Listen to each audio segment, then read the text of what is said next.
નમસ્તે મિત્રો, મારી યુટ્યુબ ચેનલમાં તમારું સ્વાગત છે. અરે રમેશભાઈ, તમે બોલો, કેમ છો? શું ચાલે છે? તમારો દીકરો શું ભણે છે? અરે હા, યાદ આવ્યું. એ તો ગુજરાતી માધ્યમમાં ભણે છે, સરકારી સ્કૂલમાં. ખંધુ હસતા નરેશભાઈ બોલ્યા. નરેશભાઈ, મારો દીકરો તો ઇંગ્લિશ મીડિયમમાં ભણે છે. 10 લાખ ભર્યા, 10 લાખ. ફટાફટ અંગ્રેજી બોલે. ખૂબ જ હોશિયાર છે, ખૂબ જ. ગર્વથી બોલે છે. વાહ નરેશભાઈ, ભાભીને મારી યાદ આપજો.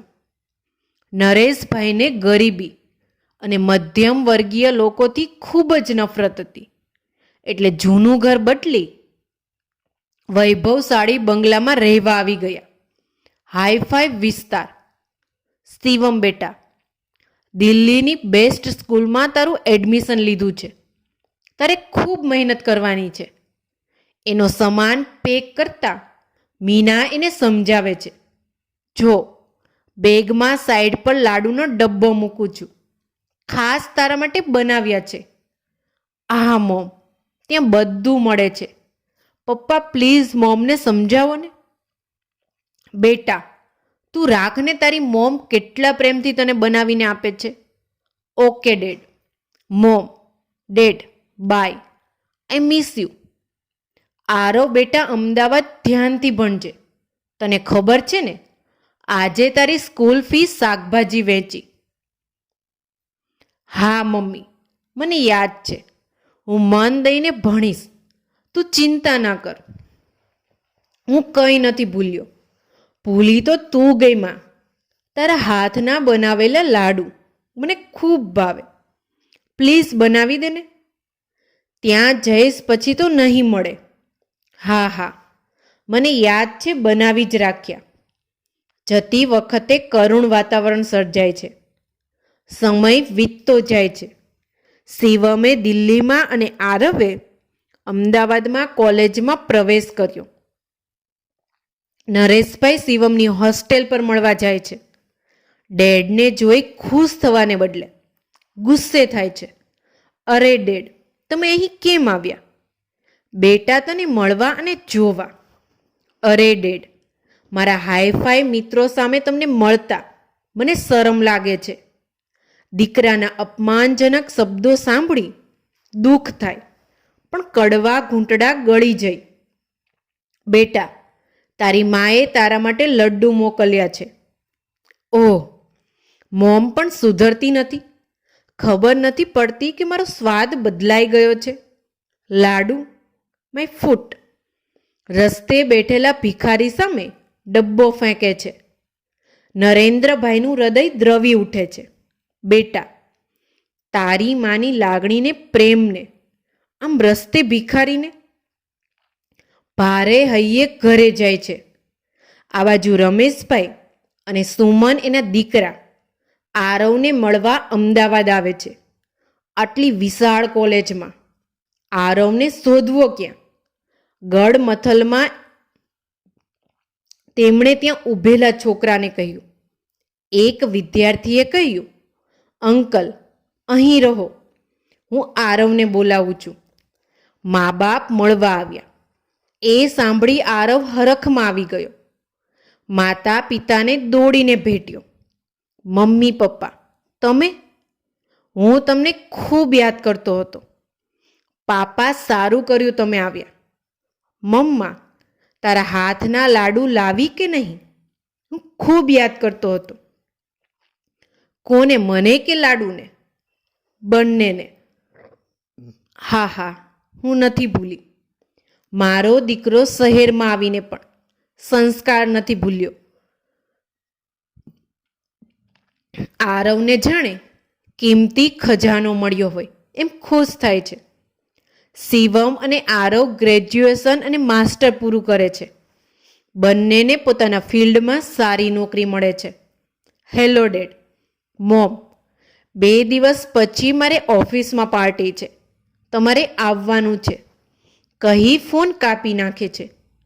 બંને વ્યથિત થાય છે. દીકરાએ પાર્ટી માટે યાદ કર્યા. એ જાણી ખુશ થાય છે. પુત્ર કુપુત્ર થાય, માવતર કમાવતર ના થાય. બંને દિલ્હી જાય છે.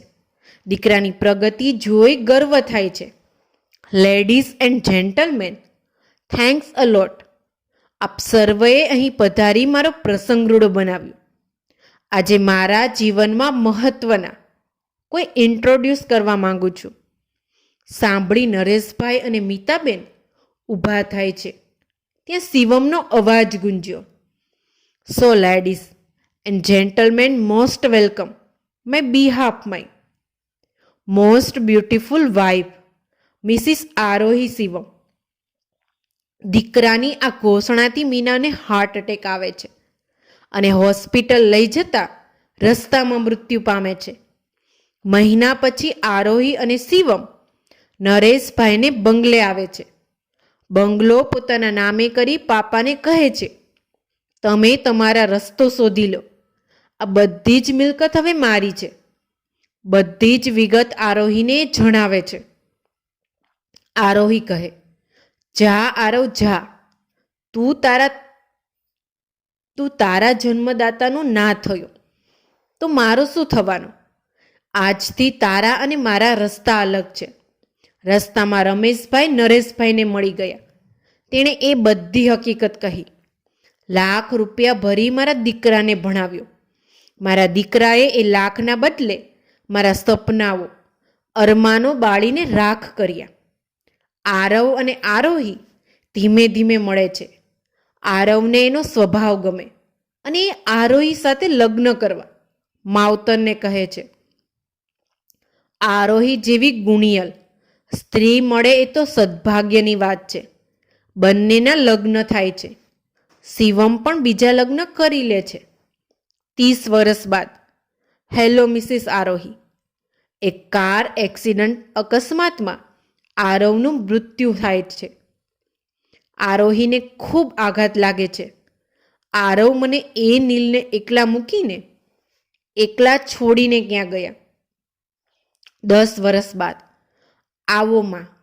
સાલોની આરોહીનો હાથ પકડીને, આજ તમારા જન્મ દિવસે તમારી પ્રિય દાળબાટી આ નાના એવા ધાબામાં નીલ પ્રેમપૂર્વક માને જમાડે છે. આ બાજુ શિવમના દીકરા વહુ દગાથી મિલકત પડાવી એને કાઢી મૂકે છે, જે આરોહીને મળે છે. આરોહી તેને જમવા આપે છે. શિવમ, મારા દીકરાએ મને કાઢી મૂક્યો. આરોહી કહે, મારા દીકરા વહુ મારા જન્મ દિવસે મને જમવા લઈ આવ્યા. હું મારા પાપની સજા ભોગવી રહ્યો છું અને હું મારા પુણ્યનું ફળ ભોગવી રહી છું. જિંદગીએ રમત એવી રમી, ખેલનારા ક્યાં વિખરાઈ ગયા, ખ્યાલ ના આવ્યો. સ્નેહના સમીકરણ આ ખેલમાં બદલાઈ ગયા. મિત્રો, તમને મારી આ સ્ટોરી ગમી હોય તો કમેન્ટ બોક્સમાં જરૂરથી બતાવજો. આવી જ સરસ સ્ટોરી સાંભળવા માટે મારી આ ચેનલને લાઇક, શેર અને સબસ્ક્રાઈબ કરો. Thank you so much.